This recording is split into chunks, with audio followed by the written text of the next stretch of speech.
김복희 할머니는 국밥집 안에서 그 젊은 여자의 목걸이를 보는 순간 심장이 덜컥 내려앉았다. 낡은 하트 모양의 펜던트. 금색이었지만 오래돼 빛이 바랬고 한쪽 모서리에 작게 파인 흠집까지 똑같았다. 40년 전 폭풍우가 몰아치던 어느 여름날. 5살배기 딸 미란이가 사고로 사라진 그날 목에 걸고 있던 바로 그 목걸이였다. 복희 할머니의 손끝이 떨렸다. 눈앞의 젊은 여성은 낯선 듯 어딘가 익숙한 얼굴이었다. 단순히 손님이었고 여행 중이라는 말에 대수롭지 않게 여겼는데 순간 목걸이가 할머니의 가슴 속 깊이 묻어두었던 상처를 찢어놓았다. 강원도의 한적한 해안 마을, 이름도 알려지지 않은 작은 동네. 김복희 할머니는 50년 넘게 바닷가 국밥집을 운영하고 있었다. 매일같이 바다에서 돌아온 어부들에게 국밥 한 그릇 내어주며 소박하게 하루하루를 버텨왔다. 하지만 복희 할머니의 마음 한켠에는 아무도 모르는 깊은 구멍이 뚫려 있었다. 40년 전 태풍으로 바다가 뒤집힌 날. 어린 딸 미란이는 작은 손에 장난감을 쥐고 집 앞에서 놀다 사라졌다. 실종된 지 며칠 만에 바다에서 찾은 것은 딸의 신발 한 짝과 하트 모양의 목걸이 체인 끊어진 흔적뿐. 그때부터 할머니의 시간은 멈췄다. 남편도 가족도 모두 그 사건 이후 떠나갔다. 복희 할머니는 마치 속죄하듯 매일 국밥을 끓이며 남겨진 세월을 살아냈다. 그날도 다른 날과 다르지 않았다. 바닷바람이 부는 해질 무렵 작은 국밥집 문이 삐걱 열렸다. 들어선 것은 짧은 머리에 편안한 차림의 젊은 여성. 평범한 외국인 여행객처럼 보였다. 혼자 여행 왔어요? 복희 할머니가 물었다. 여성은 서툰 한국어로 대답했다. 네, 한국 오래 보고 싶었어요. 그리고 조용히 국밥을 먹기 시작했다. 할머니는 대수롭지 않게 그릇을 내주고 다른 손님들에게 다시 바빠졌다. 그러다 고개를 돌린 순간 여성이 고개를 숙여 국밥을 먹을 때 목걸이 줄이 흘러내렸다. 바로 그 순간이었다. 하트 모양 펜던트, 40년 전 미란이 목에서 끊어진 그 목걸이와 너무나 닮아 있었다. 복희 할머니는 손에 들고 있던 수저를 떨어뜨릴 뻔했다. 설마 미란일 리가 아니야. 혹시 입양된 거 아닐까? 하지만 쉽게 말을 건넬 수 없었다. 세월은 그 젊은 여성의 얼굴에서 어린 딸의 흔적을 모두 지워버렸을지도 모른다. 할머니는 조심스레 물었다. 혹시 한국의 가족은? 여성은 잠시 멈칫하더니 고개를 저었다. 모르겠어요. 어릴 때 고아원이었어요. 그 순간 복희 할머니의 가슴은 다시 철렁 내려앉았다. 고아원? 혹시 바다에서 실종됐을 때 누군가가? 국밥집은 여전히 손님들로 북적였지만 할머니의 귀엔 파도 소리만 들렸다. 자신의 실수로 딸을 잃고 평생 자책하며 살아온 시간들. 그 세월 끝에 이토록 우연하게 다시 나타난다면. 젊은 여성은 다 먹은 그릇을 정리하며 할머니에게 인사했다. 국밥 너무 따뜻했어요. 고맙습니다. 그리고 다시 여행을 떠나겠다는 듯 문을 나섰다. 할머니는 몇 초간 망설이다 결국 뛰쳐나갔다. 저기, 잠깐만요. 할머니는 숨을 고르며 떨리는 목소리로 말했다. 그 목걸이 어디서 얻었는지 물어봐도 될까? 여성은 잠시 당황했지만 조용히 대답했다. 어릴 때 누가 주셨대요? 제 이름이 한나예요. 복희 할머니의 눈에 눈물이 맺혔다. 그 이름은 다르지만 어디선가 익숙하게 들리는 이름이었다. 바닷가에 불어오는 찬바람 속에서 복희 할머니는 결심한다. 이번엔 절대 놓치지 않겠다. 설령 아니더라도 확인해야 해. 그 목걸이 정말 오래돼 보이네. 누가 준 거라고 했지? 복희 할머니는 여전히 손끝이 떨리는 걸 애써 감추며 조심스럽게 물었다. 한나는 잠시 목걸이를 손에 쥔 채 고개를 갸웃거렸다. 어릴 때 일본 고아원에서 받았다고 들었어요. 누군가 저에게 주셨대요. 고아원 일본 오래된 목걸이. 복희 할머니의 가슴 속에서 하나씩 맞물려가는 퍼즐 조각들이 있었다. 혹시 한국말은 어디서 배운 거니? 부모님이 한국 사람이었다고 들었어요. 그래서 혼자 조금씩 배우고 있었어요. 한나의 눈빛엔 어딘가 공허함이 스쳐갔다. 복희 할머니는 순간 가슴이 저릿해졌다. 40년 전 자신이 잃어버린 그 어린 딸 미란이도 이런 눈빛을 가졌던 적이 있었을까? 그날 저녁 국밥집 문을 닫고도 복희 할머니는 잠을 이루지 못했다. 낡은 서랍 속에서 조심스레 꺼낸 작은 상자. 그 안엔 미란이가 어릴 적 쓰던 머리핀, 끊어진 목걸이 체인, 그리고 가족 사진 한 장이 고스란히 남아 있었다. 설마 정말 이 아이가? 확신도 없으면서 마음 한켠은 벌써 떠들썩해지고 있었다. 며칠 후 한나는 다시 국밥집에 들렀다. 할머니는 평소보다 국밥에 더 많은 정성을 담았다. 혼자 여행 많이 다녔니? 네, 사실 어디에도 오래 머문 적이 없어요. 한나는 국밥을 한 숟가락 뜨며 말했다. 항상 내 뿌리가 어딘지 궁금했어요. 기억은 잘 안 나는데 어릴 때 바닷가에서 놀던 장면이 자꾸 떠올라요. 모래사장, 바람 냄새, 그리고 누군가가 불렀던 이름 미라나라고요. 그 말을 듣는 순간 복희 할머니의 젓가락이 멈췄다. 미라나, 딱 그 이름. 한나야. 할머니는 천천히 말을 꺼냈다. 너 혹시 DNA 검사라는 거 들어봤니? 한나는 놀란 듯 눈을 깜빡였다. 네. 왜요?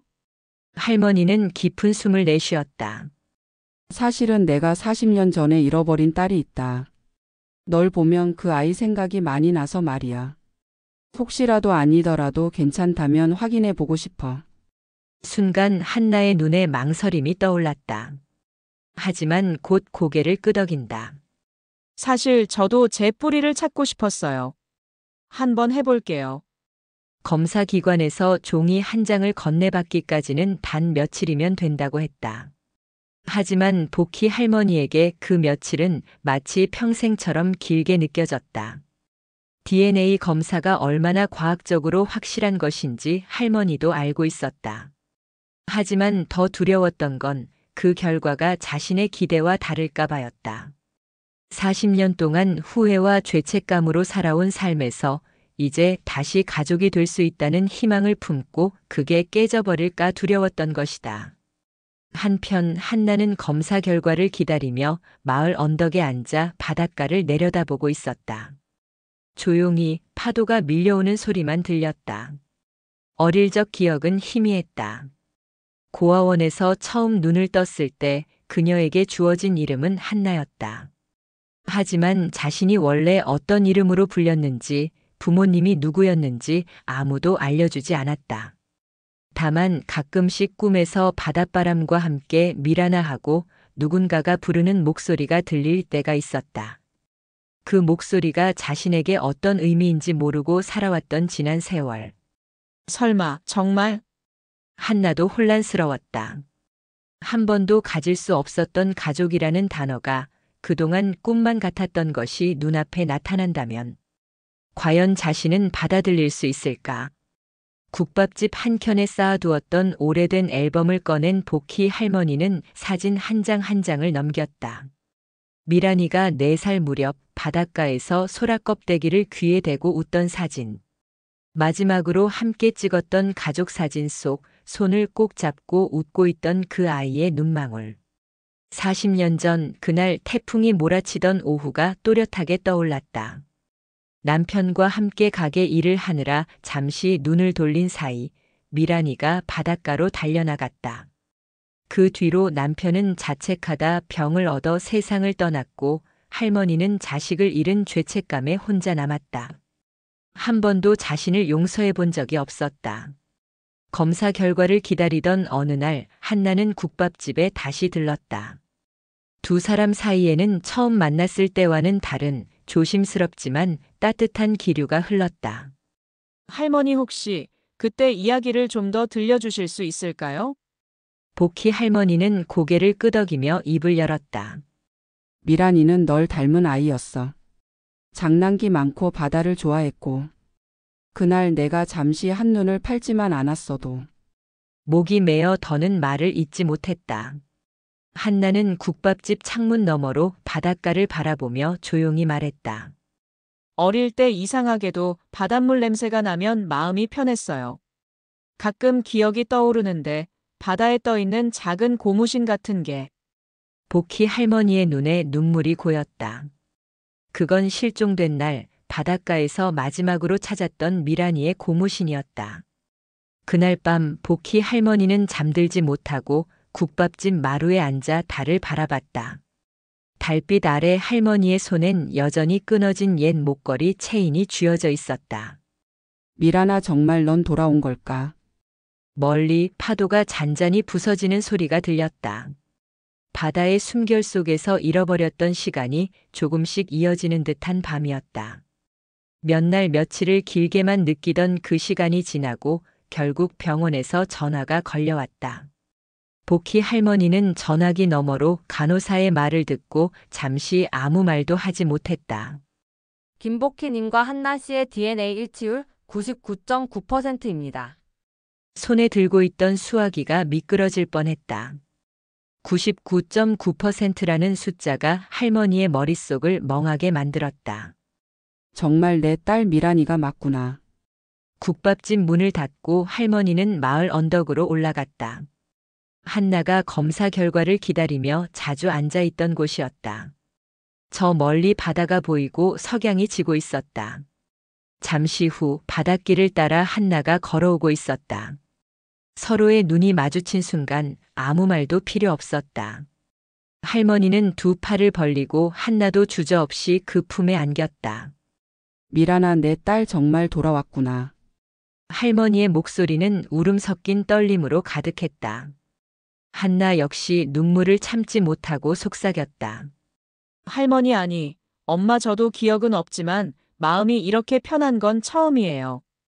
두 사람은 언덕 위에 나란히 앉았다. 미안하다. 미란아, 그날 내가 널 제대로 지켜주지 못해서 평생 너를 찾아다녔다. 할머니는 조심스럽게 지난 이야기를 꺼냈다. 한나는 눈시울을 붉히며 고개를 저었다. 저도 어릴 적 기억이 흐릿하지만 항상 누군가 제 이름을 불러주던 따뜻한 목소리가 들렸어요. 그게 엄마였던 거군요. 한나는 자신이 입양된 이후 여러 나라를 전전하며 부모 없는 삶을 살아왔다고 말했다. 가끔 원망도 했어요. 왜 버려졌을까? 왜 나는 혼자인 걸까? 복희 할머니는 한나의 손을 꼭 잡았다. 넌 절대 버려진 게 아니란다. 엄마가 너를 놓친 그 순간부터 내 삶은 멈춰 있었어. 이렇게라도 다시 널 만날 수 있어서 얼마나 다행인지 모른다. 두 사람의 눈물은 바닷바람에 실려 조용히 흘러내렸다. 할머니는 조용히 제안했다. 미란아, 아니 한나야. 이제 어디 떠돌지 말고 나랑 여기서 같이 살자. 국밥집도 내가 도와주면 좋겠구나. 한나는 살며시 웃었다. 그래요. 이제 저도 어디론가 돌아온 것 같아요. 따뜻한 국밥 냄새가 다시 피어오른 작은 바닷가 국밥집. 한나는 이른 새벽부터 복희 할머니와 함께 주방에 서 있었다. 한나야, 파는 이렇게 썰어야 국밥 위에 올렸을 때 모양이 예쁘단다. 할머니의 손놀림은 여전히 능숙했고 한나는 그 곁에서 열심히 배워가고 있었다. 이젠 손님이 아니라 진짜 가족으로서의 시간이 흐르고 있었다. 마을 주민들은 처음에 놀랐다. 늘 혼자였던 복희 할머니가 어느 날 다정하게 젊은 여성과 가게를 오가며 웃는 모습을 보였기 때문이었다. 할머니 따님이셨어요? 처음엔 다들 조심스럽게 물었고 할머니는 수줍게 고개를 끄덕였다. 응, 내 딸 맞아. 오래 헤어져 있었지만 결국 다시 만났지. 주민들은 박수를 치며 기뻐했다. 몇몇은 눈시울을 붉히며 할머니의 등을 두드렸다. 잘 됐어요, 할머니. 오랫동안 얼마나 외로우셨는데. 한나는 손님들에게 따뜻하게 인사를 건네며 서빙을 도왔다. 낯선 외국어 억양도 점점 사라지고 마을 사람들의 사투리도 자연스레 따라하게 되었다. 어느 날 복희 할머니는 가게 벽에 오래된 사진을 꺼내 걸었다. 40년 전 바닷가에서 찍었던 어린 미란이의 사진. 그리고 그 옆에는 새로 찍은 한나와 복희 할머니가 함께 웃고 있는 사진 한 장. 여기 우리 가족 사진 자랑해야지. 손님들이 국밥을 먹다 말고 사진을 바라보며 웃었다. 할머니와 한나는 저녁이면 바닷가에 함께 앉았다. 파도가 잔잔히 부서지는 소리를 들으며 잃어버린 시간 이야기를 나눴다. 엄마, 이제 생각해보면 제가 어릴 때 떠돌아다녔던 건 아마 엄마를 찾고 싶어서였던 것 같아요. 할머니는 한나의 손을 꼭 잡으며 말했다. 나도 늘 너를 찾고 있었단다. 우리 많이 돌아왔지만 앞으로 남은 시간은 함께 채우자꾸나. 어느 날 국밥집에 중년 부부가 들어왔다. 그들은 한나와 복희 할머니에게 다가와 조용히 말했다. 사실 한나 씨가 어릴 때 저희 고아원에 있었어요. 이렇게 잘 지내고 있는 모습 보니 너무 반갑네요. 한나는 놀라 웃으며 인사했다. 그때 저를 돌봐주셨던 분들이셨군요. 고아원에서의 기억은 희미했지만 이제 그곳도 한나의 과거 일부로 소중하게 느껴졌다. 시간이 흐르면서 국밥집은 단순한 식당이 아니었다. 마을 사람들, 여행객들, 지나가던 손님들 모두에게 따뜻한 한 끼와 함께 사람 냄새 나는 이야기가 깃든 곳이 되었다. 한나는 가끔 자신이 왜 이 마을로, 이 국밥집으로 돌아오게 되었는지 생각했다.